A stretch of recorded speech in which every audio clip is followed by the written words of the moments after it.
Hello साथियों, selection वाला पे स्वागत है। मैं सुमित आज आपको बताने वाला हूं इमरजेंसी और इंदिरा, आपातकालीन और इंदिरा, आपातकाल और इंदिरा। तो चलिए शुरू करते हैं आज के टॉपिक से।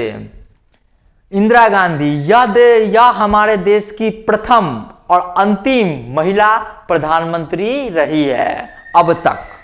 भविष्य में क्या होगा उसको हम नहीं कुछ कह सकते हैं। तो इनका जन्म कब हुआ था? 1917 में। इनका जन्म 1917 में हुआ था और 19 नवंबर 1917 में हुआ था। इनके पिता का नाम नेहरू, पंडित जवाहरलाल नेहरू, और माता का नाम कमला नेहरू था। इनके दादाजी का नाम मोतीलाल नेहरू था। तो इनका इंट्रोडक्शन हो गया। तो चलिए शुरू करते हैं, हम अपने कहानी पे आगे बढ़ते हैं। 1934 और 35 में स्कूली शिक्षा पूरा करने के बाद शांति निकेतन में रविन्द्रनाथ टैगोर द्वारा स्थापित विश्वविद्यालय में इन्होंने दाखिला लिया। तो वहां पर पढ़ाई करने लगी और रविन्द्रनाथ टैगोर द्वारा इनका नाम प्रियदर्शनी रखा गया। बहुत खूबसूरत नाम था प्रियदर्शनी, तो रविन्द्रनाथ टैगोर द्वारा इनका नाम प्रियदर्शनी रखा गया।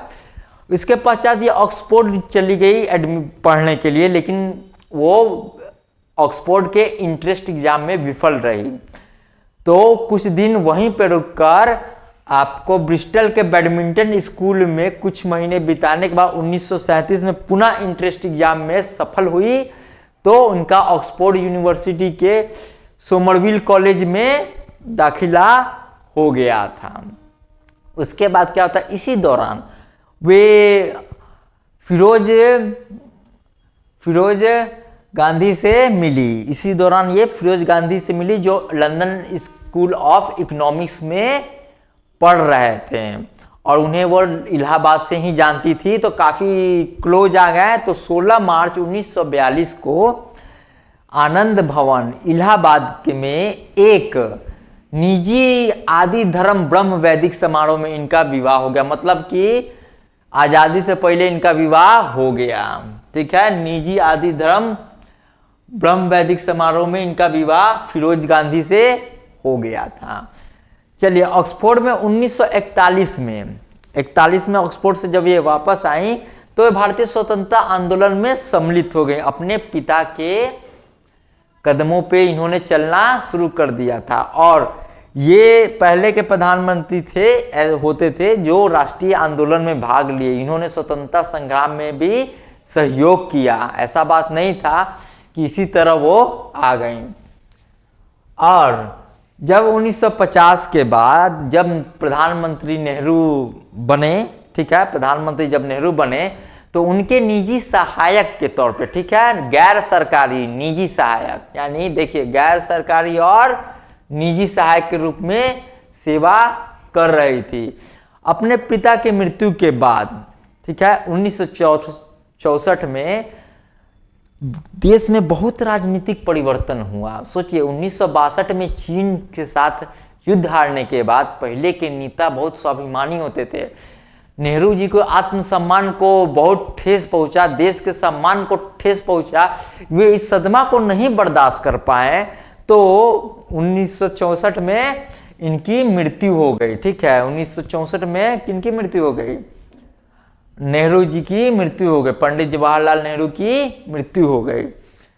और पहले के नेता काफी संघर्ष किए, उस बात को यह जानते थे कि इस देश को कैसे खड़ा किया है, कितना संघर्ष लगा है, क्या क्या बलिदान दिया है, इस बात को जानते थे नेहरू।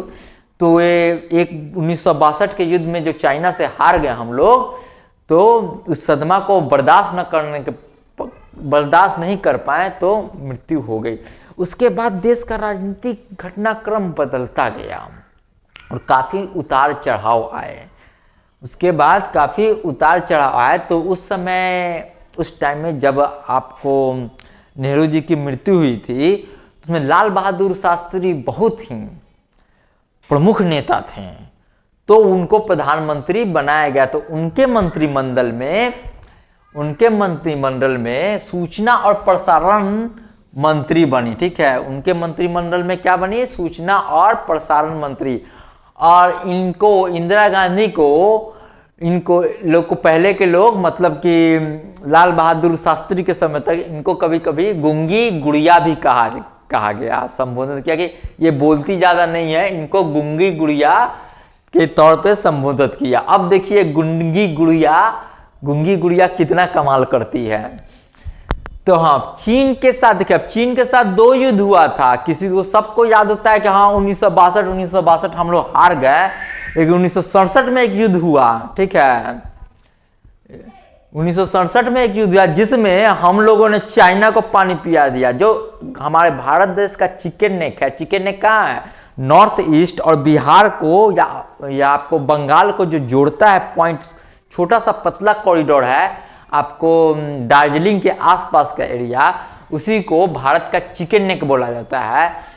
तो वही जस्ट सिक्किम में ही युद्ध का आगाज हुआ। तो भारतीय सेना ने चीनी सेना को धूल चटा दिया। हम लोग युद्ध को जीत गए, हम लोग युद्ध जीत गए और चाइना को घुसने तक नहीं दिए काफी लड़ाई के बाद। तो पाकिस्तान के साथ 3 युद्ध हुए, 1947 में, 1965 में, 1971 में, और 3 युद्ध ये इंदिरा गांधी के जीवन काल में हुई। और 1999 का युद्ध तो अटल बिहारी वाजपेयी के शासन में ही हुआ था। तो ये युद्ध हुए और भारत शीत युद्ध में तटस्थ रहा, गुट निरपेक्ष आंदोलन का अग्रणी था। भारत जैसे शीत युद्ध में तटस्थ रहा, जैसे अमेरिका और सोवियत संघ के बीच वार पर शीत युद्ध चल रहा था। शीत युद्ध का मतलब होता है कि इसमें धमकी चलता है, लेकिन सैनिक गोला बारूद नहीं चलता है। वो देश उसको धमकी देगा, वो देश उसको धमकी देगा। इसमें हथियार का ताना तानी चलता है, लेकिन कोई हथियार से गोला बारूद का दागा नहीं जाता है। इसी को कोल्ड वार कहते हैं। इसमें जान माल की हानि नहीं होती है। तो हम उस समय जब शीत युद्ध चल रहा था अमेरिका और सोवियत यानी रसिया के बीच, अब सोवियत संघ हो गया है, तो भारत ने गुट निरपेक्ष का आंदोलन का अग्रणी था और दोनों में से किसी गुट में शामिल नहीं हुआ। अब देखिए क्या होता है। अब 1971 में जब बांग्लादेश पे एक विशेष टॉपिक बना दिया गया है, आप लोग उसको देख सकते हैं। तो हाँ, तो 1971 में जब बांग्लादेश बनने के उस समय तो वो पूर्वी पाकिस्तान था 71 से पहले, तो काफ़ी इंदिरा गांधी ने महत्वपूर्ण भूमिका निभाई। तो एक ढीला संबंध यानी एक ढीला संगत या संबंध सोवियत संघ के साथ बना, ठीक है। और जब पाकिस्तान, संयुक्त राज्य अमेरिका और people Republic of China, Pakistan शुरू से चाइना के प्रति प्रो है। देखो 71 से पहले से के साथ अच्छा खासा संबंध था। उस समय अमेरिका ने सपोर्ट किया किसको? पाकिस्तान को।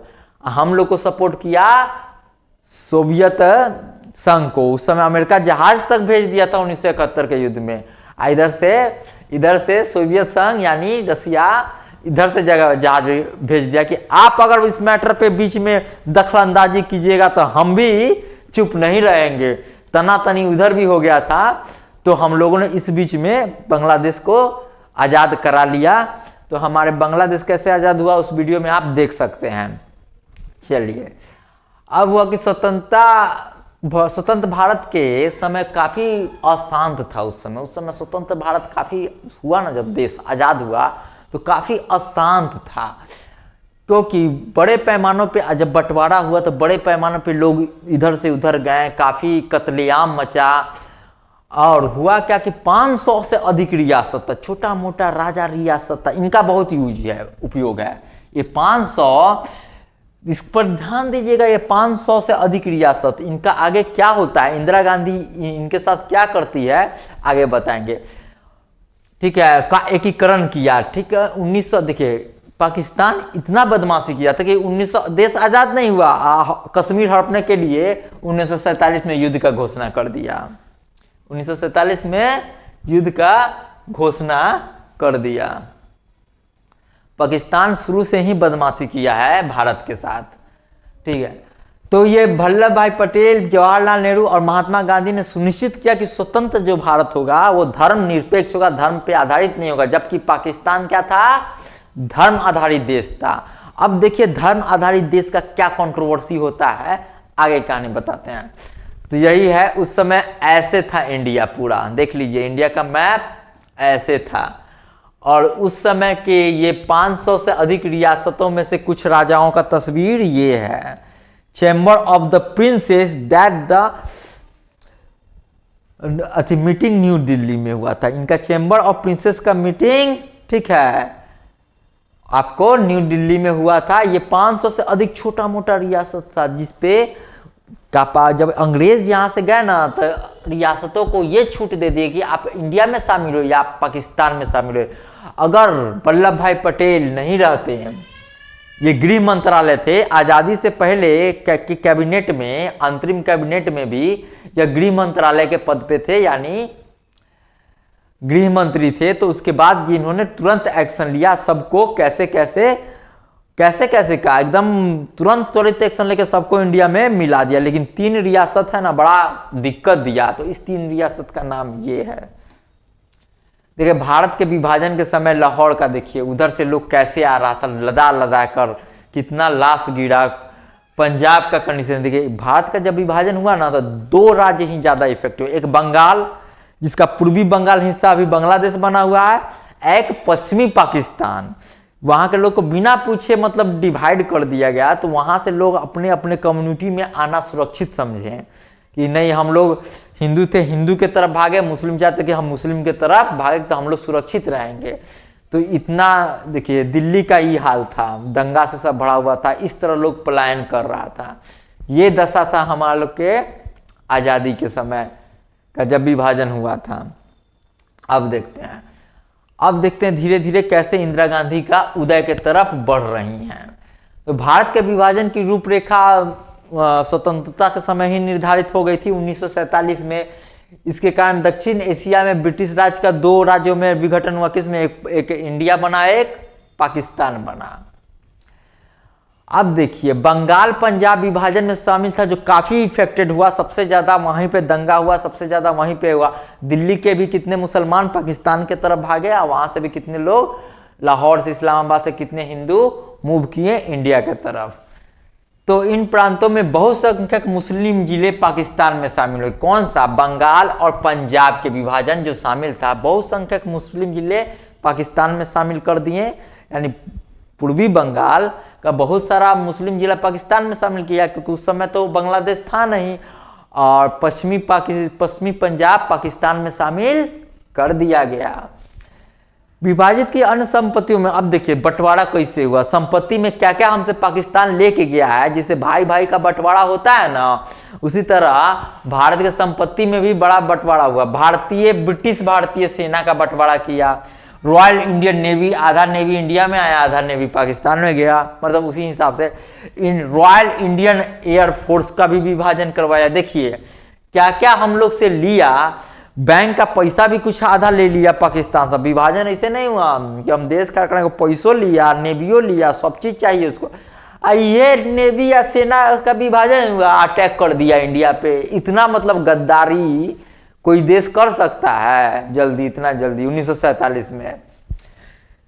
भारतीय सिविल सेवा मतलब एसडीएम, एसपी सबको, और रेलवे का भी, ठीक है, रेलवे का भी, और केंद्रीय खजाना भी शामिल था। केंद्रीय खजाना भी शामिल था। स्वशासित स्वतंत्र पाकिस्तान ने भारतीय कानून के रूप में क्रमशः 14 और 15 को मध्यरात्रि को अस्तित्व में आ गया। जब विभाजन हुआ तो इतना सामान भारत में से बंटवारा। ब्रिटिश भारतीय सेना, royal Indian navy, royal Indian air force और भारतीय सिविल सेवा, रेलवे और केंद्रीय खजाना भी शामिल था। यहाँ विभाजन करके ले गया सब सेना। 1947 में अटैको कर दिया कश्मीर के तरफ से। इतना है। देखिए ये पाकिस्तान में आज़ादी दिवस मनाया जा रहा है। पाकिस्तान का आज़ादी दिवस ये है, ठीक है, ये पाक का है, पाकिस्तान का है। ये पाकिस्तान का पिक्चर है, इसको पाक कहेंगे। और ये इंडिया का है, ये इंडिया का है। I and डी, ठीक है। ये इंडिया का है पिक्चर, ये इंडिया का पिक्चर उस टाइम का है। चलिए, 3 राज्य ऐसा था जो मतलब कि जिसको एक मिलाने में काफी दिक्कत हुआ हमारे वल्लभ भाई पटेल को। लेकिन क्या कारण था मिलाने में दिक्कत, क्या क्या आ रही थी, तो हम इस पे बात करते हैं। जूनागढ़, जूनागढ़ ये देखिए यहाँ पे है जूनागढ़, जस्ट गुजरात का ही हिस्सा है ये जूनागढ़ है, और ये पश्चिमी पाकिस्तान है। तो हुआ क्या, ये मुस्लिम नवाब वाला हिंदू बहुल राज्य था। तो मुस्लिम नवाब थे, राजा नवाब। देखो किसी भी शासन में ना जनता का चलता है, राजा कोई भी उससे कोई मतलब नहीं। तो ये हिंदू बहुल वाला मुस्लिम राज्य था। जनता चाहती थी कि नहीं हम हिंदू वाला स्टेट में शामिल हो जाएं, हिंदू राज्य में या धर्मनिरपेक्ष राज्य में शामिल हो जाए, ये मुस्लिम राष्ट्र में नहीं जाना चाहती थी। तो दिसंबर 1947 में हुए जनमत संग्रह में 99% वोट भारत के विलय में पक्ष में यानी प्राप्त हुआ, जिससे पाकिस्तान के साथ विवादास्पद विलय रद्द हो गया। ठीक है, जो पाकिस्तान को कह रहा था ये जाके नवाब, ये मुस्लिम नवाब जाके पाकिस्तान में मिल गया, लेकिन जनता का ना जनमत संग्रह करके हम तो रहेंगे इंडिया में, चाहे तुम जो कर लो। तो ये पाकिस्तान के साथ जो विवाद था वो खत्म हो गया। अब देखिए हैदराबाद, देखिए मुस्लिम निजाम और हिंदू बहुल राज्य, मतलब कि जिस स्टेट में हिंदू की जनसंख्या ज़्यादा थी ना, उसको आसानी से मतलब कि उतना कष्ट नहीं हुआ मिलाने में। और ये मुस्लिम निजाम था, लेकिन यहाँ की जनता हिंदू थी, बहुल राज्य था। तो इन्होंने जनता के मन के खिलाफ हैदराबाद, देखो हैदराबाद तो जानते हो कहाँ है, कहाँ है हैदराबाद, तुमको तो पता ही है। तो हैदराबाद के निजाम इन जनता के मन के खिलाफ ये पाकिस्तान में शामिल होने के लिए बेचैन हो गया। अब सरदार वल्लभ भाई को पटेल को आया गुस्सा, तो कहा कि नहीं तुम ये ऐसे नहीं मानेगा, इसके ऊपर हम कार्रवाई करेंगे। वही पुलिसिया कार्रवाई की, ठीक है। 13 से 19 सितंबर 1948 के बीच जब वार्ता हुई, जब बातचीत हुई तो विफल हो गया। तो उसके बाद पुलिस कार्रवाई की और पटेल ने भारतीय सेना को निजाम सरकार को हटाने का आदेश दे दिया। और बंदूक के दम पे, यही देखिए बंदूक पे रख के, इनके सिर पे बंदूक रख के अख्ता पेपर साइन करवाया गया। तो यही है हैदराबाद के निजाम साहब, देख लीजिए ध्यान से, पता ना मैप में या फिर से पिक्चर में कहाँ खो जाए तो देख लीजिए। उस समय का रजवाड़ा सब का फोटो था, जो प्रिंसी स्टेट का रजवाड़ा सब था उसका फोटो ये देख लीजिए, ठीक है। तो नेक्स्ट, जम्मू कश्मीर का लफड़ा बहुत लंबा चला और अभी है, लेकिन उस समय के परिस्थिति के अनुसार लोग आज भी नेहरू को दोष देते हैं, जवाहरलाल नेहरू के, कि उन्होंने गलती की, लेकिन ऐसा नहीं है। उस समय का परिस्थिति ही कुछ ऐसा था कि आपको नेहरू जी को ये कदम उठाना पड़ा।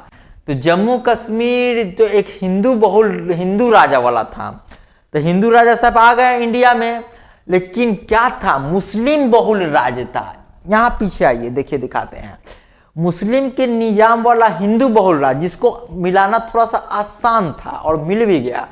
अब मुस्लिम नवाब वाला हिंदू बहुल राज्य, जिसको जनमत संग्रह हुआ 99% वोट भारत के विलय के पक्ष में प्राप्त हुए। लेकिन यहाँ का कंडीशन थोड़ा दूसरा है, यहाँ का राजा हिंदू था लेकिन जनता अधिकतर मुस्लिम थी।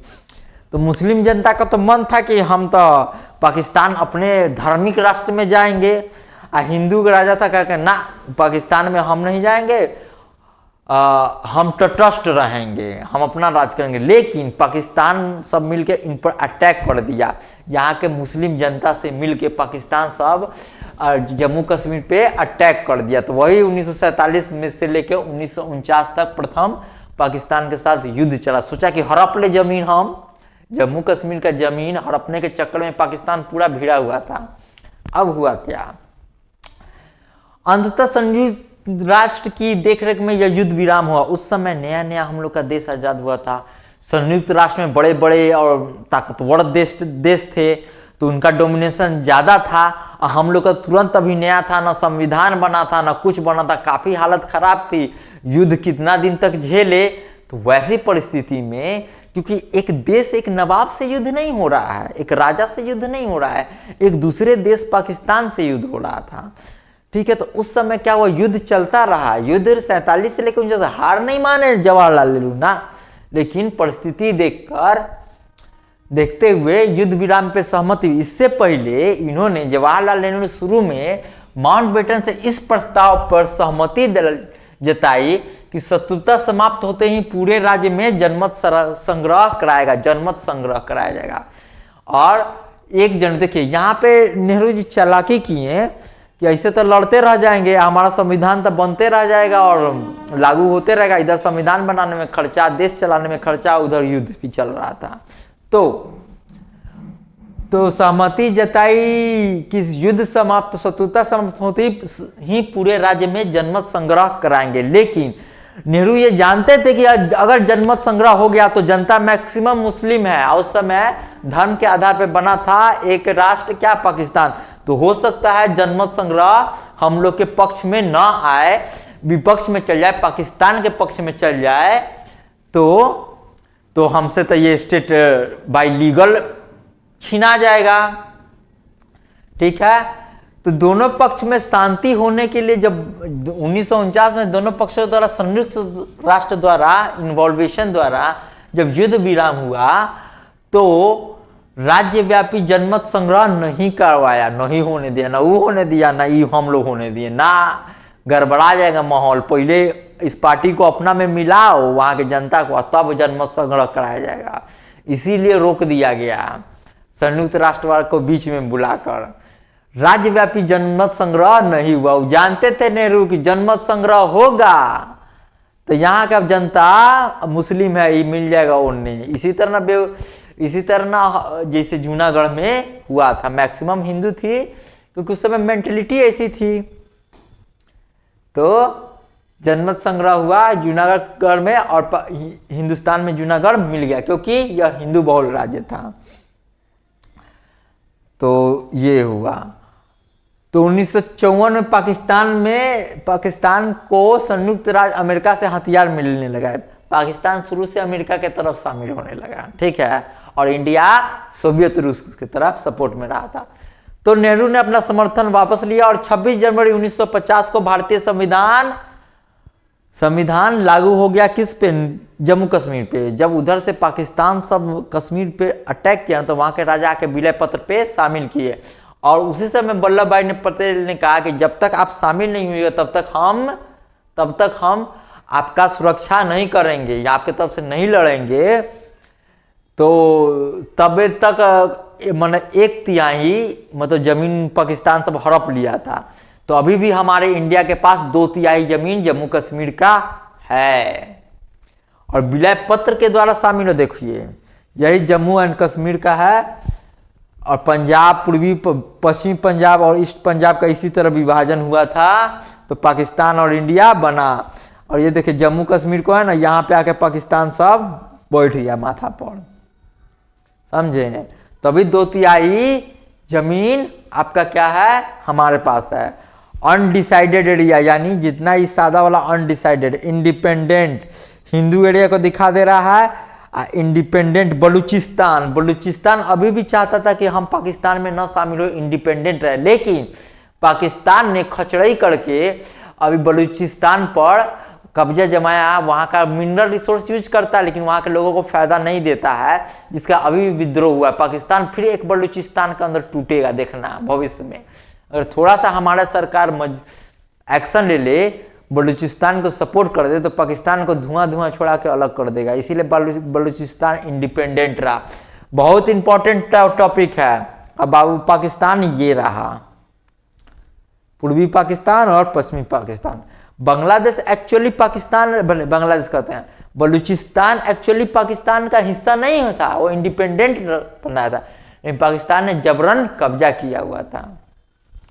क्योंकि यहाँ से पे पाकिस्तान का एरिया था तो इंडियन आर्मी जा नहीं सकती थी, नेवी भी हम लोग का उस समय एट ए टाइम कमजोर था। यहाँ अगल बगल चारों ओर क्या का पाकिस्तान घेर ले था बलूचिस्तान को, तो तुरंत कब्जा कर लिया। तो ये हुई पार्टीशन की बात। अब हम चलते हैं इंदिरा गांधी के तरफ। स्वतंत्र भारत का पहला मंत्रिमंडल बना तो विभाजन के कारण बहुत सारा जान माल का नुकसान हुआ। तो उसके बाद 18 मिलियन लोग इधर से उधर चले गए, 1-2 मिलियन लोग भगवान के पास चले गए, मृत्यु को प्राप्त हुए दंगा के समय। और सबसे ट्रेजिडी तब आई जब 1950 में सरदार वल्लभ भाई की मृत्यु हो गई। अगर रहते हैं तो 1950 में जब सरदार वल्लभ भाई पटेल की मृत्यु हो गई तो एकमात्र नेता नेहरू जी उतने प्रमुख नेता इंडिया के लिए बचे। ठीक है, इस बात को ध्यान रखिएगा कि 1950 में प्रधानमंत्री नेहरू के सहपाठी वल्लभ भाई पटेल की मृत्यु हो गई। 3 गो तो नेता प्रमुख था, ये तो गांधी जी, उनको राजनीति से मतलब नहीं था। एगो थे नेहरू प्रतिद्वंदी, नेहरू जी के प्रतिद्वंदी वल्लभ भाई पटेल, तीनों के नेता प्रमुख थे। तब दुर्भाग्यपूर्णवश 1950 में वल्लभ भाई पटेल की मृत्यु हो जाती है। देखिए, गांधी जी एक दायां हाथ एक बायां हाथ, ऐसे कॉम्बिनेशन चलता था इंडिया के समय। गांधी जी के एक दायां हाथ और एक बायां हाथ। चलिए नेक्स्ट, 50 के दशक में वो अब देखिए कि क्या होता है कि 50 के दशक में जब नेहरू जी प्रधानमंत्री के तौर पर बने तो वही है गैर सरकारी तौर पर निजी सहायक रूप में सेवा करती रही। अब देखिए ट्रेजेडी तब आता है जब 1964 में जब लाल बहादुर शास्त्री की नेहरू जी की मृत्यु हो जाती है तो राज्यसभा के सदस्य के तौर पे इंदिरा गांधी आती है और लाल बहादुर शास्त्री के मंत्रिमंडल में सूचना और प्रसारण मंत्री बनी। अब आता है इंदिरा गांधी का राजनीतिक उदय की कैसे अपने आप को प्रोमिनेंट साबित की और प्रधानमंत्री बनी। अब इंदिरा गांधी के प्रधानमंत्री का सफर शुरू हो जाता है। ठीक है, तो लाल बहादुर शास्त्री के मृत्यु के बाद, ठीक है, लाल बहादुर शास्त्री के मृत्यु के बाद 1967 और 71 में प्रधानमंत्री इंदिरा गांधी ने सरकार और भारतीय राष्ट्रीय कांग्रेस पार्टी के साथ संसद में भारी बहुमत को अपने नियंत्रण में किया। क्या किए कि संसद में ही नियंत्रण धीरे धीरे करना स्थापित कर दी लाल बहादुर शास्त्री के मृत्यु के बाद।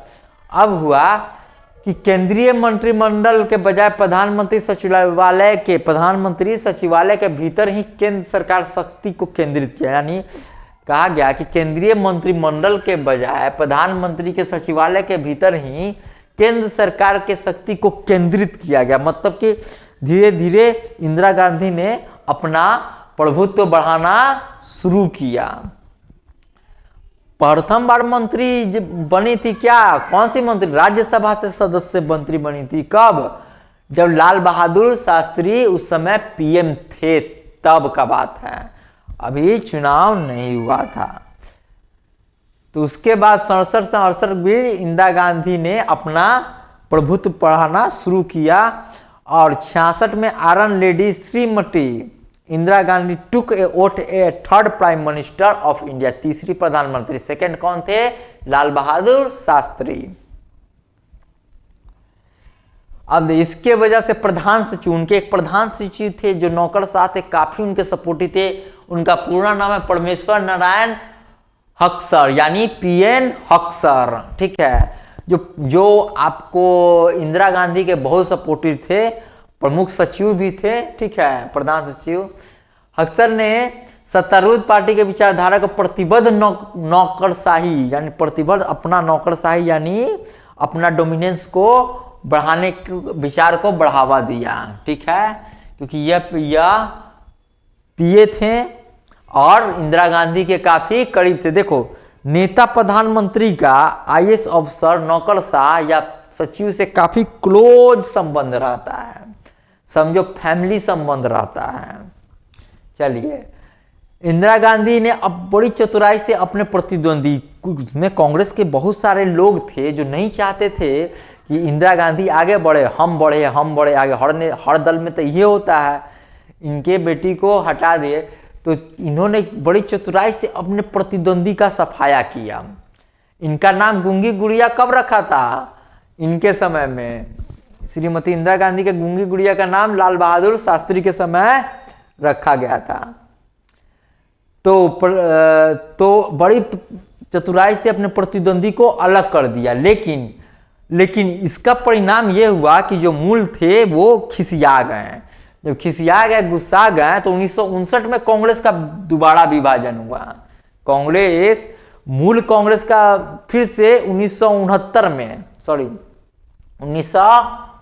में 70 से एक काम 1969 में कांग्रेस का विभाजन होगा। एक बना कांग्रेस ओ यानी सिंडिकेट, और एक बना कांग्रेस आर जो इंदिरा गांधी के ओर थी। अब तब फेस वैल्यू देखिए, किसी भी पार्टी का जब स्प्लिट होता है ना, तो जो मुख्य नेता का फेस वैल्यू पर ही पार्टी चमकता है। तो इंदिरा गांधी के लिए वो नया कांग्रेस था। ऐसा बात नहीं है कि अपने पिताजी के विरासत पे ही इनको प्रधानमंत्री का पद मिल गया, नहीं। इन्होंने कांग्रेस आर जो इंदिरा गांधी की ओर थी, जो दूसरे भाग में बट गई थी, अखिल भारतीय कांग्रेस कमेटी द्वारा कांग्रेस सांसद के बड़े भाग ने प्रधानमंत्री का साथ दिया, और जो कांग्रेस सांसद उनके बड़े भाग ने प्रधानमंत्री का साथ दिया। ठीक है, जब कांग्रेस से निकाली गई इंदिरा, इनके पार्टी के मतलब इनके पिताजी जिसके प्रमुख प्रधानमंत्री थे, उन्हीं के पार्टी के लोग इनको निकाल दिया। ऐसा बात नहीं है कि स्त्री को दबाने का प्रयास बहुत आज से नहीं हुआ, इन्हीं का पार्टी के लोग इन्हीं को निकाल दिया। तो क्या बना, तो इन्होंने चतुराई की, एक कांग्रेस के वो बने सिंडिकेट के रूप में, और दूसरा कांग्रेस आर के रूप में। तो कोई ये कहे कि परिवारवाद है, तो आप कैसे मानिएगा परिवारवाद है, कि जब इन्होंने ठीक है परिवारवाद से सपोर्ट मिला, लेकिन इनको कांग्रेस से निकाल दिया, तो इन्होंने फिर दूसरी पार्टी को खड़ा किया और लड़ा। परिवारवाद है, लेकिन ठीक है परिवारवाद का सपोर्ट मिलता है, लेकिन इन्होंने अपने जीवन में संघर्ष किया ना जी। अपने पिताजी के पार्टी से निकाली गई, फिर इन्होंने नया कांग्रेस, इसीलिए इनका नाम आयरन लेडी इसीलिए नहीं पड़ा है। जब कांग्रेस से निकाली गई तो 12 नवंबर 1969 को सिंडिकेट नेताओं ने इंदिरा गांधी को 1969 को कांग्रेस से बाहर कर दिया, और इंदिरा ने कांग्रेस आर नाम से एक अलग पार्टी बनाई और 1971 के चुनाव में कूद गई। आम चुनाव में कितना जीती, 352।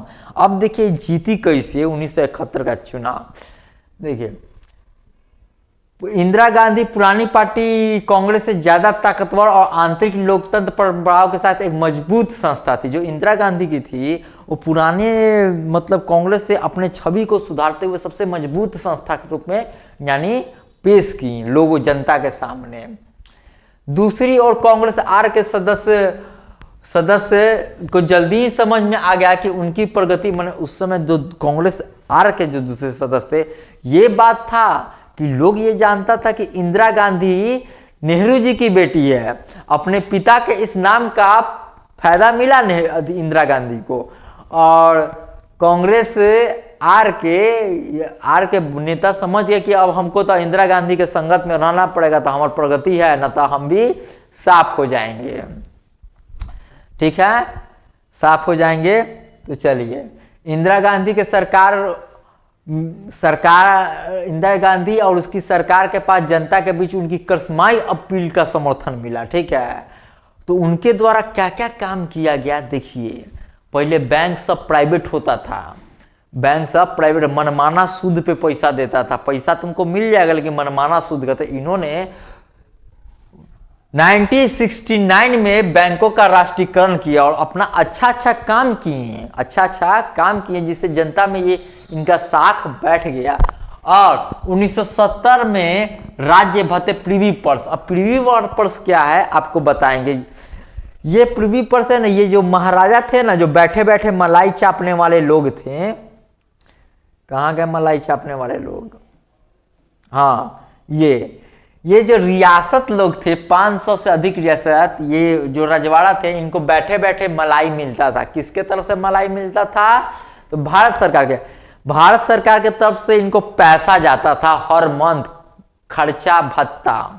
ठीक है, न तो कह रहा था कि हम विद्रोह कर देंगे, मैंने बदमाशी करता सब, तो इनको खर्चा भत्ता जा रहा था, भारत सरकार की तरफ जाता था प्रिवी पर्स। तो संविधान संशोधन द्वारा यही आयरन लेडी, ये लोग समझे कि पहले के जमींदार सब था। ये लोग क्या था, पहले का जमींदार सब था, काफी प्रिंसी स्टेट सब था। ये देखिए ना रजवाड़ा सब क्या है कि अंग्रेज तो रजवाड़ा अंग्रेज तो रजवाड़ा सबको तो स्वतंत्र दे दिया कि आप किसी में शामिल हो जाइए, लेकिन रजवाड़ा सब तो अपने चक्कर में रहता है। इसको क्या मतलब है जनता के चक्कर से, जनता के विचार से, बात से, इसको कोई मतलब नहीं है।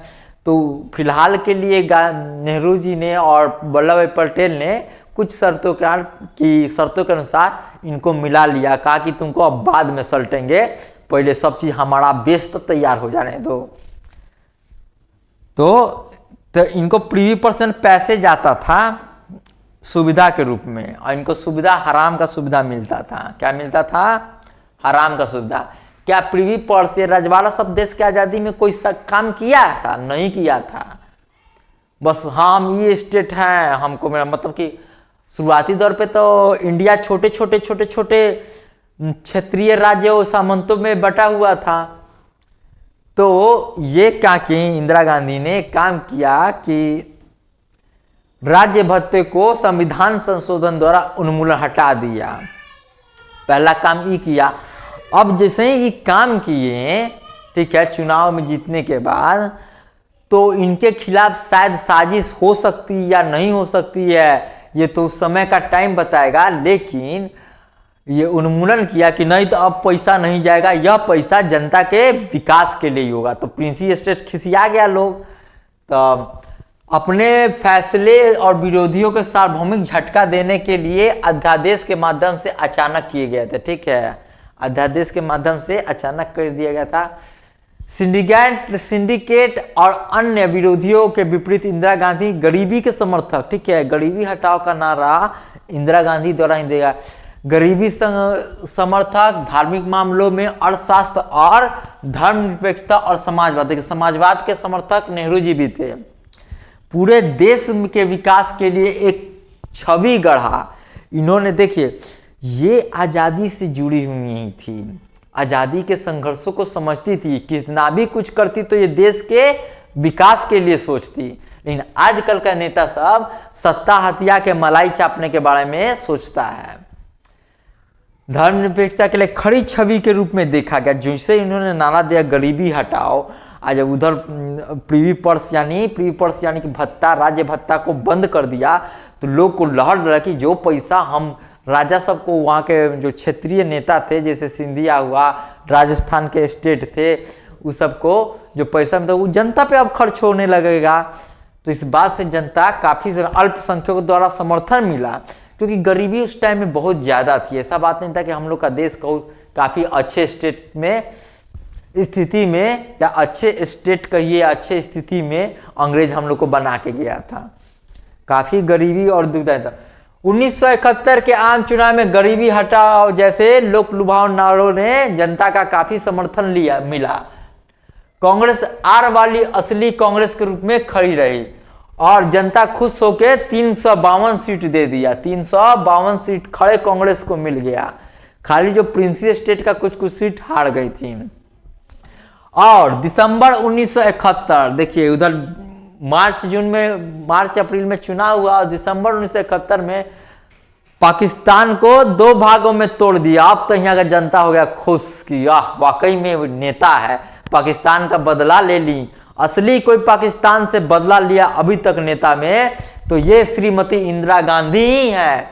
1971 में इन्होंने क्या किया, पाकिस्तान को 2 भागों में तोड़ दिया और इनका मुकाबला कोई नहीं कर सकता है। इसलिए इनको यूं नहीं आयरन लेडी कहा जाता है।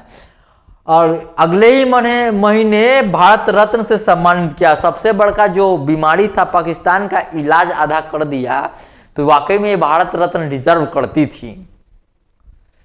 यानी और उनके जीवनी के लेखक इंदर मल्होत्रा ने इसे भारत के सामग्री, ठीक है, सम्राज्ञी यानी रानी, महारानी के रूप में प्रस्तुत किया। लेकिन ये शब्द कुछ ज्यादा ही अतिशयोक्ति है, यानी अतिशयोक्ति यूं कहिए कि बड़ाई, कुछ ज्यादा ही बड़ाई की अपने शब्दों में, ठीक है।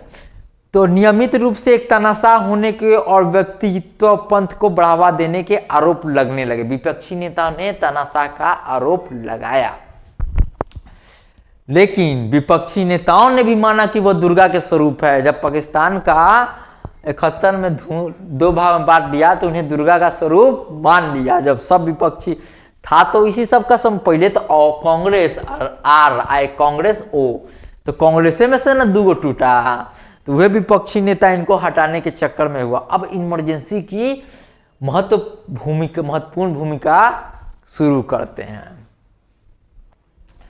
1975 की तपती गर्मी के दौरान भारतीय जो राजनीति का माहौल गरमाने लगा। क्या क्या कारण था कि यह इमरजेंसी की जैसा कदम उठाना पड़ा। इतना अच्छा काम कर रही थी, कोई दिक्कत नहीं। इलाहाबाद के उच्च न्यायालय ने एक फैसला सुना दिया।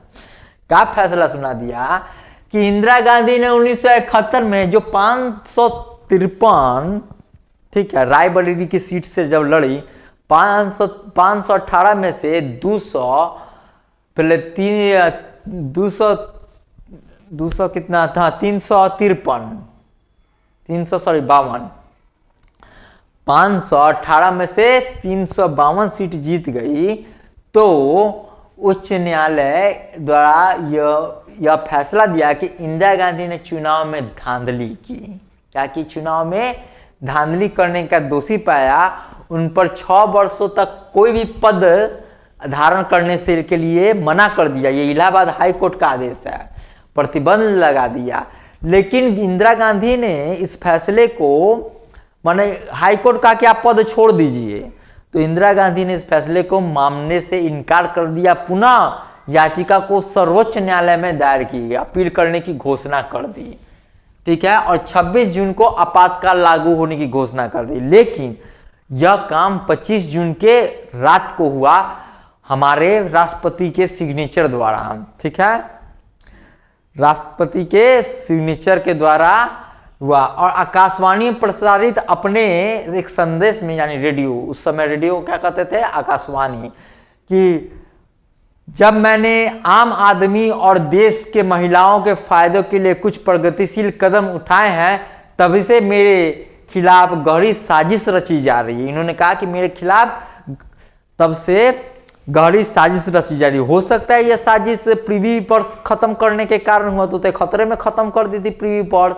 तो हो सकता है रजवाड़ा सब पैसा वाला था उस समय, रजवाड़ा साहब तो पैसा वाला था, तो वह पैसा का क्या लोगों के, आम जनता, गरीब लोगों के लिए, विकास के लिए यूज करती थी। तो यही कही कि आकाशवाणी पे प्रसारित अपने संदेश में कहा कि जब मैंने आम आदमी और देश के महिलाओं के फायदा के लिए प्रगतिशील कदम उठाए, तो तब से मेरे खिलाफ क्या साजिश चली, ठीक है।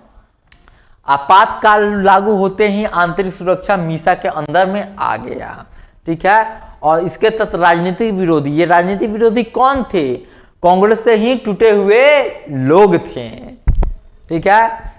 इनमें जयप्रकाश नारायण, जॉर्ज फर्नांडिस और घनश्याम तिवारी और अटल बिहारी वाजपेयी भी शामिल थे, को गिरफ्तार कर दिया गया।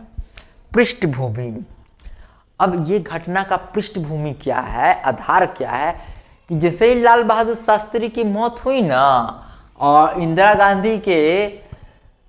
गांधी बनी प्रधानमंत्री, तो न्यायालय से टकराव शुरू हो गया, ठीक है। और आपातकाल के लिए 27 फरवरी 1967 में आए हुए सुप्रीम कोर्ट के बड़े फैसले ने बड़ी पृष्ठभूमि तैयार की। ये आपातकालीन 1-2 दिन का बात नहीं, लड़ाई था इनके जीवन के लिए। इसके लिए न्यायालय से 67 से ही लड़ाई चल रहा था, वो कोई नहीं बताएगा, जो अभी हम बता रहे हैं। पृष्ठभूमि यही थी, ठीक है। एक मामले में सुप्रीम कोर्ट के जस्टिस सुब्बा राव के नेतृत्व के खंडपीठ ने 7 बनाम 6 के जजों के बहुमत से एक फैसला सुना दिया। संविधान संशोधन के जरिए मूलभूत अधिकारों के प्रावधान को न तो खत्म किया जा सकता है और न ही इन्हें सीमित किया जा सकता। क्यों? तो इस संविधान मूलभूत, पहले संपत्ति का अधिकार मूलभूत क्या कहते हैं, मूलभूत अधिकारों में शामिल था। अब मानते हैं कि प्रिंसी एस्टेट जो था, जो मतलब प्रिंसी एस्टेट था, राजवाड़ा था, उसका बहुत जमीन था, इतना जमीन था। तो जमीन जब तक अधिग्रहण करेगी नहीं, जब तक अधिग्रहण इंदिरा गांधी या सरकार करे, तो गरीबों में जमीन कैसे बांटेगी? इसी टकराव के कारण यह बैकग्राउंड बना। तो इन्होंने संविधान संशोधन किया और प्रीवी पर्स को तुरंत खत्म किया कि कहा कि आपके लिमिट से ज़्यादा था ज़मीन, आप जनता को दीजिए। आप तो जनता को मजदूर बना के रखे हैं। वहाँ के जो स्टेट के थे, जो राजवाड़ा था, सब था स्वतंत्र राजवाड़ा, जिसको अधिकार था कि किसी राज्य में मिल जाए, पाकिस्तान में और इंडिया में। तो इन्होंने ऐसा संविधान संशोधन पास किया, लेकिन इनके खिलाफ क्या कर दिया, सुप्रीम कोर्ट ने आदेश दे दिया कि नहीं, आप उसका जमीन नहीं ले सकती है। तो इसी के लिए संविधान संशोधन किया कि आप इसे 9वीं अनुसूची में डाल दीजिए। और तब से भारत सरकार रजवाड़ों को सबका एक्स्ट्रा जमीन ले लिया और जनता में वहाँ पे वितरित कर दिया, जिससे गरीबी हटाओ के नारे को एक बल मिला, दूर किया। उन्होंने बहुत काम किया कि जो पैसे का कंसंट्रेशन था ना इंदिरा गांधी के समय, उसको खत्म कर दिया। जो पैसे का कंसंट्रेशन आ रहा था, जमीन का कंसंट्रेशन, उसको खत्म कर दिया और आम जनता को भी बढ़ने का मौका दिया। आपातकाल की घोषणा देखिए, 25 जून को ही आपातकाल का घोषणा हुआ। इसी के लिए मोदी सरकार 1924 में 25 जून को क्या बनते, संविधान हत्या दिवस, माना विरोधी जो चाहे वो कर ले, संविधान हत्या दिवस के रूप में मना रही है। ठीक है, तो इन्होंने बिना कैबिनेट का अनुशंसा किए राष्ट्रपति से हस्ताक्षर करा दिया और आपातकालीन की घोषणा कर दी। इस तरह देश में पहला आपातकाल लागू हो गया।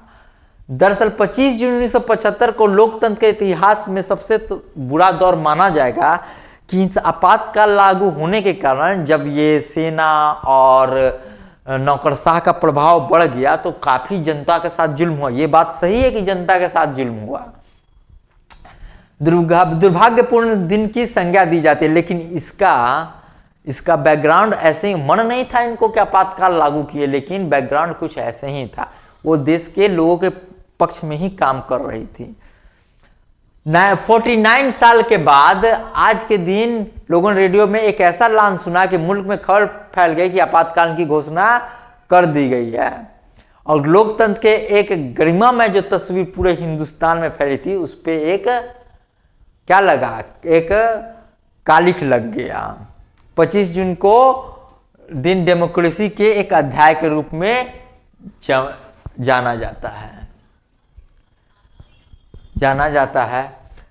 ठीक है, तो 25 जून 1975 को 21 मार्च 1977 के बीच 21 महीने तक, कितने, 21 महीने तक आपातकालीन लगा। अब इस आपातकाल में किस तरह शक्ति का दुरुपयोग हुआ है, वो नहीं कि दुरुपयोग जनता के साथ कौन किया, कुछ राजनीतिक लोग किए, कुछ आपको ये कि वो तो करवे की, वो तो विपक्षी नेता के विरुद्ध की थी। आपको कुछ नौकरशाह लोग किए, यानी बड़े बड़े अधिकारी सब। ठीक है, तो इंदिरा गांधी के नेतृत्व वाली सरकार को सिफारिश पे आपातकालीन लागू हो गया। तो अनुच्छेद 352 के तहत आपातकालीन की घोषणा की और मध्य रात के तत्कालीन राष्ट्रपति फखरुद्दीन अली अहमद के हस्ताक्षर करने के बाद, कौन राष्ट्रपति थे हस्ताक्षर किए थे इमरजेंसी के तौर पे, तो राष्ट्रपति फखरुद्दीन अली अहमद के हस्ताक्षर करने के साथ देश में पहला आपातकालीन लागू हो गया। और इंदिरा के आवाज में ये लोगों ने संदेश सुना कि भाइयों बहनों, राष्ट्रपति जी ने आपातकाल की घोषणा कर दी है आंतरिक गड़बड़ी के कारण। आपातकाल के घोषणा होने के साथ सभी नागरिकों के मौलिक अधिकार खत्म हो गए। अब देखिए, यहां से बदमाशी शुरू हो जाता है जनता के प्रति। जनता के प्रति ठीक सब चीज नॉर्मल चल रहा था, लेकिन जनता के प्रति यहां से बदमाशी अब लोग शुरू कर देता है। अभिव्यक्ति का अधिकार खत्म कर दिया, लोगों के पास जीवन का अधिकार नहीं रह गया। 25 जून को रात को ही देश में विपक्षी नेताओं की गिरफ्तारी शुरू हो गई। अब देखिए, विपक्षी नेताओं का गिरफ्तारी शुरू हो गई, यही गलती हुआ। कितनों भी था तो विपक्षी नेता एक जनता का आवाज होता है, उसको गिरफ्तारी नहीं करना चाहिए था। जयप्रकाश नारायण, लाल कृष्ण आडवाणी, अटल बिहारी वाजपेयी, जॉर्ज फर्नांडिस आदि बड़े नेताओं को जेल में डाल दिया गया और जेलों में जगह नहीं बची थी। अब उनके समर्थक सबको खोज खोज के जेल में डालना शुरू कर दिया। हर नेता का अपना समर्थक होता है। ऑलरेडी ये इतने बड़े बड़े नेता इनका समर्थक था, तो जेलों में जगह नहीं बची, उस समय जेलें कितना था, ठीक है। अब उनके सगे संबंधी खिसिया गए लोग। तो आपातकाल के दौरान प्रशासन और पुलिस द्वारा भारी उत्पीड़न किया, प्रशासन पुलिस काफी उत्पीड़न किया था उसको। तो आपातकाल लागू होता है ना, तो पुलिस सबको अथाह ताकत मिल जाती है। वो समझता है कि अब हम ही राजा हैं, अब हम जॉन करेंगे, जो एसपी या डीएम का जॉन करेंगे सो हम ही करेंगे। अब कोई शो कॉज तो होगा नहीं, कोई न्यायालय वाले का हस्तक्षेप होगा नहीं, कोई सरकार का हस्तक्षेप नहीं होगा, जॉन है तो हम ही। तो उस समय नया नया पदस्थापित अधिकारी लोग थे, तो खूब गर्दा उड़ाए, सारा अपना दुश्मन सबको आपातकालीन के दौरान क्या किया कि जो बड़े बड़े अफसर थे पहले अपने उधर विपक्षी नेता को तो ठिकाने लगा रहे थे, साथ साथ अपना दुश्मन सबका, हर फैमिली का, हर लोगों का पर्सनल दुश्मनी भी तो होता है, तो ये सबको तो मिल गया मौका। पुलिस सब का जो में शामिल था वो भी अपना दुश्मन को धीरे धीरे ठिकाना लगा था। इससे अराजकता फैल गई। ये आपातकाल का डिसीजन गलत था, इतना जल्दी डिसीजन नहीं लेना चाहिए था। इस बात को कांग्रेस भी मानती है और हम भी मानते हैं, पूरा देश भी मानता है कि जल्दीबाजी में फैसला नहीं लेना चाहिए था। अब हुआ कि सरकार के विरोध में अब इतना हो गया कि समझिए अंग्रेजी शासन लागू हो गया। सरकार समाचार छापने पर भी गिरफ्तारी हो सकती थी, मतलब सरकार के विरोध में आप इतना दिन का, जब ये जो 21 महीना का काल था ना, वो डिक्टेटरशिप का काल कहा जाएगा इंदिरा गांधी का। जो ये विपक्षी नेताओं की गिरफ्तारी और ये छापाखाना का विरोध हुआ, तब कहा कि तब जब ये अति करने लगी, इनको समझ में नहीं आया, डिसीजन उग्रता में लेती गई, ठीक है, अच्छे के लिए कर रही थी, लेकिन डिसीजन आपने जल्दीबाजी में और उग्रता में जो लिया है उसका परिणाम था। तो 23 जनवरी 1977 को मार्च के महीने में चुनाव की घोषणा कर दी गई, 21 महीने के बाद। अब देखिए मामला क्या हुआ, कहाँ हुआ, कि क्यों आपातकालीन लागू करना पड़ा। वो तो पृष्ठभूमि थी आपको 1967 में एक सुप्रीम कोर्ट का जज की नहीं, सुप्रीम कोर्ट के जज द्वारा एक फैसला सुनाया गया कि 1967 में कि मौलिक अधिकार को बदला नहीं जा सकता है। लेकिन इसका मुख्य मामला था कि उत्तर प्रदेश राज्य बनाम राजनारायण, ठीक है, उत्तर प्रदेश राजनारायण महोदय थे। राजनारायण को देख लीजिए, महोदय को, यह राजनारायण साहब का कांड किए कि चुनाव हुआ 1971 में, ठीक है, चुनाव हुआ 1971 में। इन्होंने केस कर दिया हाई कोर्ट में कि इंदिरा गांधी ने धांधली से चुनाव जीता है, मशीनरी का उपयोग किया, पैसा ज्यादा खर्च किया। फैसला आया 4 साल बाद, मतलब 75 में ऐसे बर्दाश्त कर जाते हैं, तो 75 में चुनाव हो जाता। उस समय जस्ट फैसला आया, एक फैसला आया, तब से ये कहानी शुरू हो गया, ठीक है, तब से ये कहानी शुरू हो गया। अब क्या कि जिसमें इंदिरा गांधी ने अपने मुख्य प्रतिद्वंदी राजनारायण को पराजित किया। किनको पराजित किया? राजनारायण को पराजित किया। लेकिन चुनाव परिणाम आने के 4 साल के बाद जो फैसला था हाई कोर्ट का, वो राजनारायण के पक्ष में आ गया। अब कहा कि अब तो 4 साल बाद आप फैसला सुनाइएगा, हमको हटाइएगा। हाई कोर्ट कहा कि आप नहीं, पद से प्रधानमंत्री का पद छोड़ दीजिए। तो इसी चीज को नहीं मानी, ठीक है, इसी को नहीं मानी, तो आपातकालीन लागू हो गया। अब आपातकाल के दौरान क्या क्या विरोधी घटना हुई है उसके बारे में डिस्कस करते हैं। राष्ट्रीय स्वयंसेवक संघ आरएसएस से तो पुराना खार रहता है, ईसा है विपक्षी दल से। आरएसएस आज का समर्थक बीजेपी का नहीं है, वो वाजपेयी सब जी का समर्थक है, वाजपेयी जी के काल से समर्थक है बीजेपी का। ये नरेंद्र मोदी जो हमारे प्रधानमंत्री है, बीजेपी का आज का समर्थक नहीं है, वाजपेयी जी के काल से आरएसएस का समर्थक था, आरएसएस समर्थक रहा बीजेपी का। तो उन्होंने राष्ट्रीय स्वयंसेवक यानी आरएसएस को प्रतिबंधित कर दिया, क्योंकि यह माना कि यह विपक्षी नेताओं से मिलके साजिश कर रही हैं। क्या कर रही हैं? साजिश कर हजारों कार्यकर्ता, यानी देखो ये सब कार्यकर्ता को कैद, ये सबको जेल में डाला, सब पकड़ पकड़ के डाल दिया गया और सत्याग्रह कर, मौलिक अधिकारों का हनन के खिलाफ सत्याग्रह जो लोग किया, विरोध प्रदर्शन, तो ये सबको पकड़ पकड़ के जेल में डाल दिया। जनता में दहशत का माहौल हो गया था, ठीक है। सिखों द्वारा भी विरोध किया गया।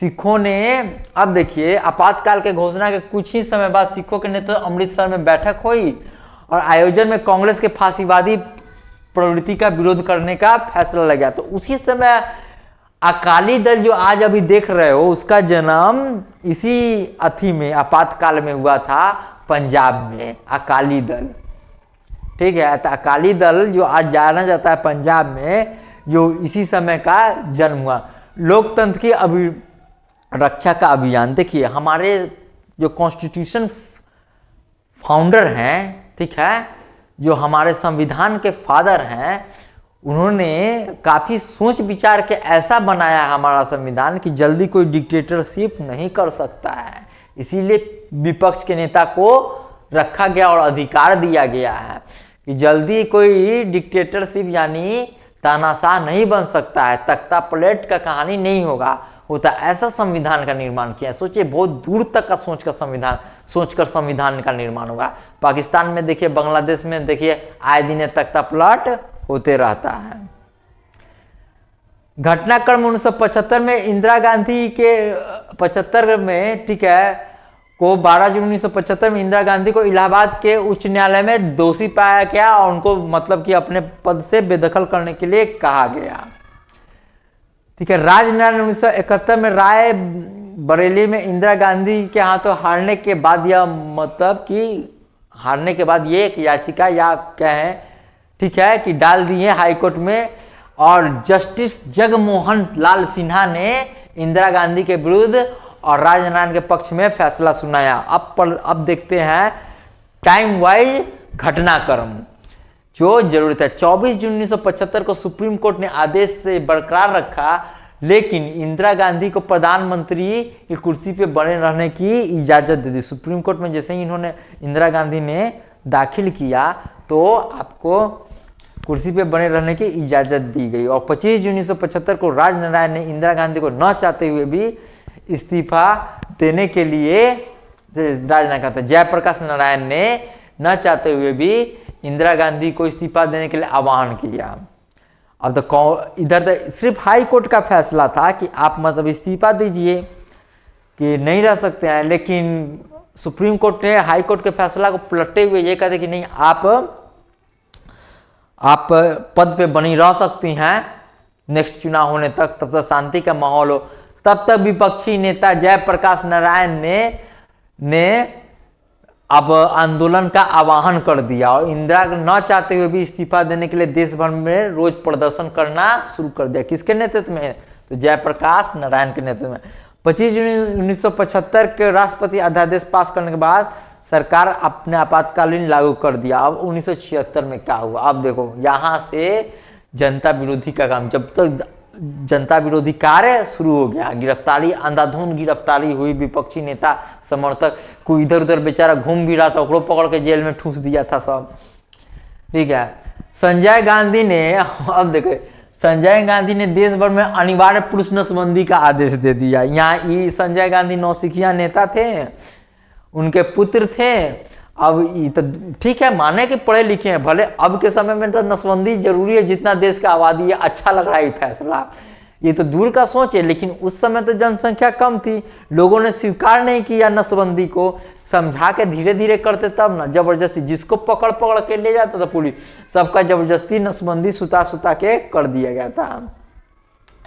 According to report of the international human right, ठीक है,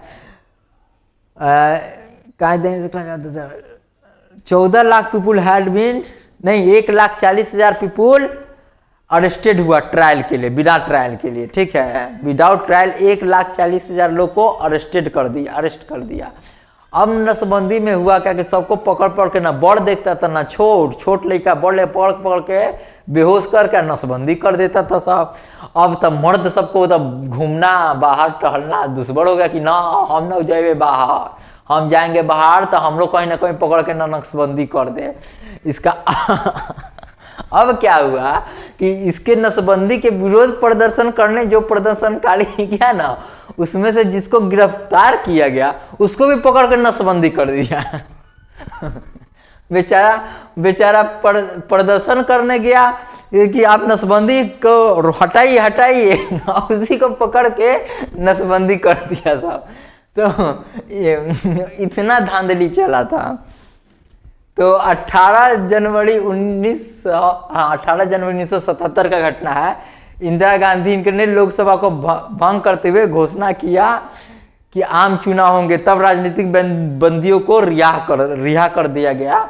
अब तो जनता सब खिसियाल था। एक तो पुलिस पकड़ के ठूस के जेल में डाला था, दूसरा न चाहते हुए केकरो सब के पकड़ के नसबंदी कर दिया।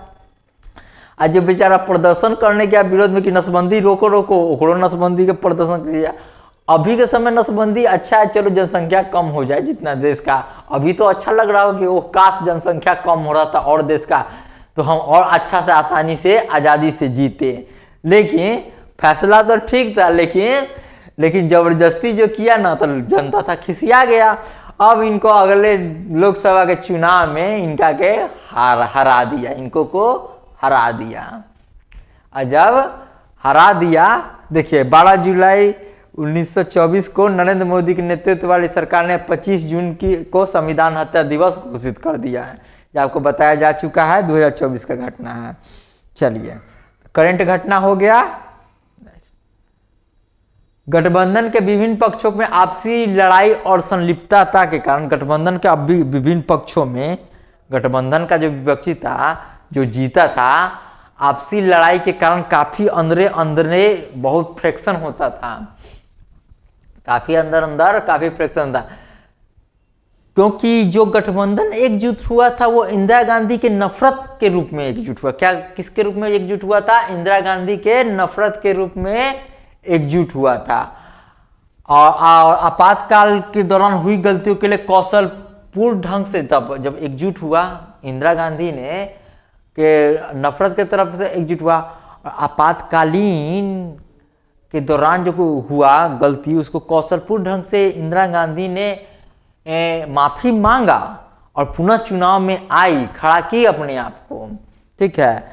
इधर ये सब विपक्षी, इधर जो सत्ता में दल था, गठबंधन का दल था, वो सब आपसी लड़ाई में उलझा हुआ रहता था। तो उस समय नेता थे मोरारजी देसाई नेता थे, इस्तीफा दे दिया आपसी झगड़ा के चलते, और इस्तीफा कर दिया। तो कांग्रेस और श्रीमती गांधी द्वारा वादा किए जाने पर कि कांग्रेस बाहर से उनके सरकार को समर्थन देगी। जो मोरारजी देसाई का जो दल था, वो अन्य दलों के दबाव में आके इस्तीफा दिया कि हाँ हम आपको, कांग्रेस ने वादा किया कि चलिए हम आपके सरकार को समर्थन देंगे। ठीक है, समर्थन करेंगे। तो रेड्डी द्वारा, यानी नीलम संजीव रेड्डी द्वारा चौधरी चरण सिंह प्रधानमंत्री नियुक्त हुए। ठीक है। अब आपसी देखिए घटनाक्रम को समझिए कि मोरारजी देसाई के क्यों इस्तीफा दिए। मोरारजी देसाई इस्तीफा दे दिए आपसी गठबंधन के सरकार के फ्रैक्शन के चलते। तो चौधरी चरण सिंह वाली गुट थी, 2 गुट में बटी, उसको कांग्रेस ने प्रलोभन दिया कि हम आपका समर्थन करेंगे, आप प्रधानमंत्री बनिए, समर्थन करेंगे और आप प्रधानमंत्री बनिए। तो प्रधानमंत्री बना दिया गया चौधरी चरण सिंह को। मोरारजी देसाई 69 में इस्तीफा करा, कुछ दिन बाद धीरे से समर्थन खींच लिया। अब बेचारे चौधरी चरण सिंह का क्या हुआ? सरकार गिर गया। तो राष्ट्रपति नीलम संजीव रेड्डी कांग्रेस के पक्ष में थे। 79 के सर्दियों में संसद भंग करके चुनाव की घोषणा कर दिए। इधर इस बीच में इन्होंने चुनाव की घोषणा कर दिए, और तो ये सत्ता में आ गई। लोग से बहुत अपने लोगों से कहे कि जो गलती हमसे हुई है आपातकालीन के दौरान, उसके लिए हमें क्षमा करिए। और वाकई में इंदिरा गांधी ने अच्छा काम किया था, लोगों ने समर्थन किया था। 2 साल पहले जो समझ रहे थे कि हाँ कि जो इंदिरा गांधी डिक्टेटरशिप है, उन्होंने अपनी इस छवि को बदला। और इन्होंने वाकई में जिसको जिसको जमीन दिया, बड़ों लोगों से छीन कर, जो जमीन का डिस्ट्रीब्यूशन किया, संपत्ति दिया, तो अच्छे काम किए गरीब महिलाओं के प्रति, तो इनका समर्थन था। लेकिन अब देखिए कि इंदिरा गांधी की हत्या क्यों हुई।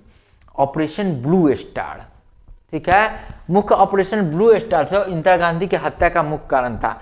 गांधी के बाद पंजाब का समस्या बहुत जर्जर थे। पंजाब का समस्या देखिए, जब पंजाब डिवाइड हुआ ना, तब पश्चिमी पंजाब पाकिस्तान में चल गया, पूर्वी पंजाब इंडिया में रह गया, और इस बीच में लड़ाई हुआ तो वहाँ के लोग खासे खुश नहीं थे सरकार से। और ऑब्वियसली कि आप जब किसी स्टेट में हमेशा दंगा उंगा होगा, इसके परिजन अब विभाजन के समय उनके परिजन का हत्या हो गया, जान माल को हानि हुआ, तो वहाँ के लोग कभी भी कांग्रेस की सरकार से खुश नहीं थे। लेकिन क्या करें, उस समय देश की मजबूरी थी। अब मतलब कि जो आग पाकिस्तान और अंग्रेज लगा के गया, उसमें पंजाब और बंगाल बहुत झुलसा है।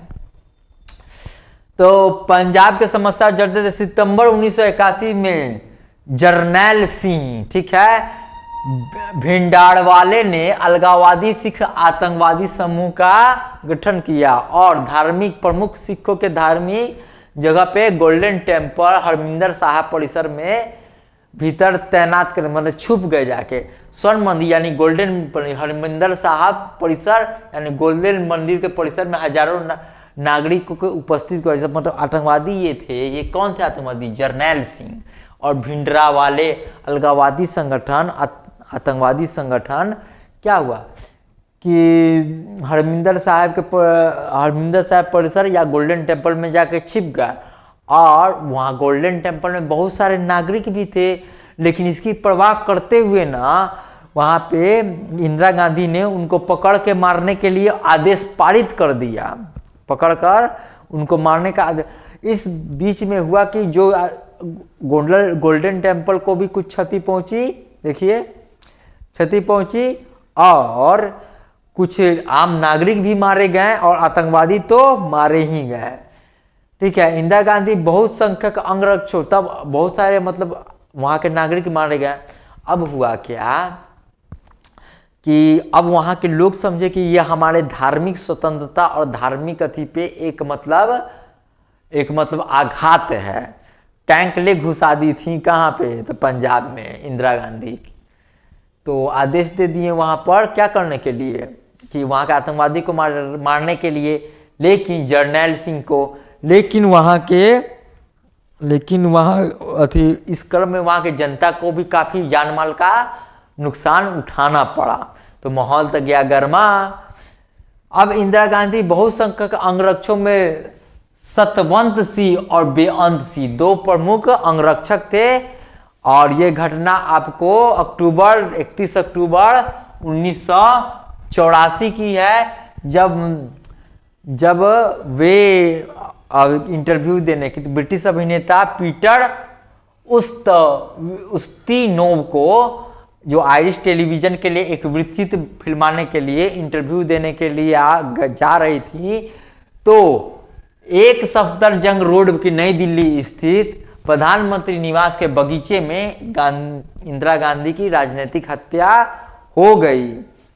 और बेअंत सिंह अपने बगल वाले शस्त्र का उपयोग करते हुए 3 गोली चलाई और संतवंत सिंह ने कार्बाइन से इनको भून दिया, माने 22 चक्कर गोली दागे। इनके अंगरक्षकों द्वारा अन्य अंगरक्षकों द्वारा बेअंत सिंह को उसी समय मौत के घाट उतार दिया और संतवंत सिंह को गोली मारकर गिरफ्तार कर लिया गया। और ये देखिए, वाकई में इंदिरा गांधी गरीब और जनता से मिलने जाती थी, ग्राउंड पे उतरती थी इंदिरा गांधी। और ये है शायद राहुल गांधी, और ये हो गए उनके डेड बॉडी। तो चलिए, और इंदिरा गांधी को आप देखिए 84 से पहले, मतलब इस कांड होने से पहले इंदिरा गांधी को लेनिन शांति पुरस्कार से पुरस्कृत भी किया गया। ऑपरेशन ब्लू स्टार से पहले इनको पुरस्कृत कर दिया गया। उसके बाद ब्लू स्टार की घटना हो गई। और ये इनका फैमिली फोटो देखिए, बहुत रेयर फोटो है और रेयर घटना है और देश के महत्वपूर्ण घटना है। नेक्स्ट, और उनके जाने के बाद उन्होंने देश को इस मोड़ पे लायक दिया कि प्रथम परमाणु संपन्न देश उन्हीं के काल में 1974 में अपना पहला परमाणु परीक्षण इंदिरा गांधी के काल में हुआ। आपको बैंक का राष्ट्रीयकरण कर दिए, प्रिवी पर्स को खत्म कर दिया, इतने महत्वपूर्ण काम किए। समाजवादी नीतियों को प्रेरित किया गया और उसके बाद 1998 में 5 और परीक्षण किए गए। 1950 से और 80 के बीच के दशक को भारत में समाजवादी नीतियों यानी गरीब लोगों के संरक्षण और पैसे का अच्छा सा डिस्ट्रीब्यूशन, मतलब एक आदमी के पास पूंजीवाद ना हो, एक खास आदमी के पास सारा पैसा का कंसंट्रेशन ना हो, और विनिमय संरक्षणवाद और सार्वजनिक स्वामित्व को प्रभावित किए थे, जिसके कारण व्यापक भ्रष्टाचार और धीमी आर्थिक वृद्धि हुई। मतलब कि इस समाजवाद के जो संरक्षण के ना, उसमें व्यापक भ्रष्टाचार होगा और उसी में का लोग भ्रष्टाचार किया, और सार्वजनिक स्वामित्व के कारण धीमी आर्थिक प्रगति हुई। लेकिन 1991 के बाद राष्ट्रीय उदारीकरण का अनुसरण किया गया, जो आज दुनिया के तीसरी सबसे इकोनॉमिक है। तो ऐसा बात नहीं है कि इंदिरा गांधी ने कुछ देश के लिए किया ही नहीं, बहुत कुछ किया, कुछ गलत फैसले भी लिए और कुछ तकलीफें भी सहनी पड़ी। ये है इमरजेंसी का कारण। तो पहले के ये सब नेता जो थे ना, वो देश को समझते थे, चलिए कुछ कड़े फैसले लिए, जनता को तकलीफ उठानी पड़ी, लेकिन देश को एक सही दिशा में भी मोड़ने का काम किया। हाँ, गलत फैसला था, इसमें कोई दो मत नहीं, लेकिन आज का है नेता साहब कि हम लूट ले, हम लूट ले, हम लूट ले। पहले का नेता सब होता था। तो ठीक है, तो आज का सेशन खत्म होता है, तो फिर मिलते हैं नेक्स्ट क्लास में। अगर मेरा ये सेशन अच्छा लगा तो लाइक कीजिए, शेयर कीजिए, सब्सक्राइब कीजिए। Thank you. तो मिलते हैं नेक्स्ट सेशन में।